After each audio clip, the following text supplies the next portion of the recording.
When the doctor told me last spring that my A1C had crept into the pre-diabetic range, I felt like I'd been handed a life sentence. At 44, with a family history of type 2 diabetes, I knew what likely lay ahead: the medications, the complications, the constant finger pricks. But what terrified me most was the helplessness. I was already eating what I thought was a healthy diet, walking daily, and yet my fasting glucose kept climbing. That's when my pharmacist cousin, who specializes in metabolic health, sat me down.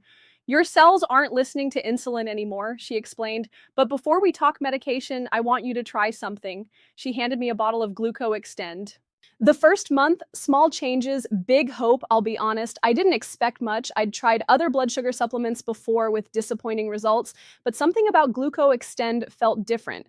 By the end of week 1, I noticed my afternoon energy crashes weren't as severe. Normally, by 3 p.m., I'd be fighting sleep at my desk, craving anything sweet to keep me going. Suddenly, I was making it through the workday without reaching for candy.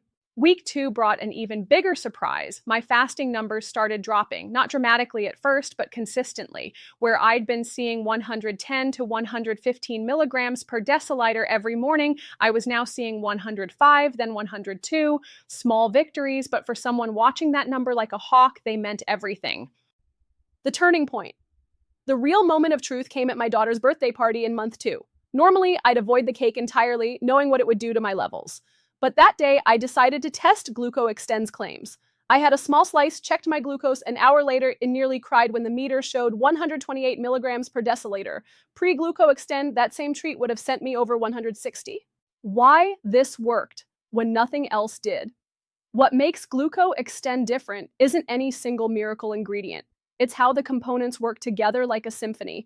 The berberine helps your cells respond better to insulin. Ceylon cinnamon slows glucose absorption after meals. Chromium improves how your body uses carbohydrates. Alpha lipoic acid protects against oxidative damage. But the real magic is in the dosing. Each ingredient is present at clinically effective levels, something most supplements skimp on to save costs. 3 months later, a new reality. At my follow-up appointment, my doctor actually double-checked my blood work. My A1C had dropped from 6.1% to 5.7%, back into the normal range. "Whatever you're doing," she said, "keep doing it." The benefits went beyond numbers. I've lost 18 pounds without dieting. My skin looks better than it has in years. I have steady energy from morning to night. My husband says I'm less irritable. Apparently, blood sugar swings affect mood more than I realized. For anyone skeptical, like I was, I understand the hesitation. The supplement world is full of empty promises. But having now researched each ingredient extensively and seen my own results, I can say with confidence, this isn't snake oil. It's giving your body the tools it needs to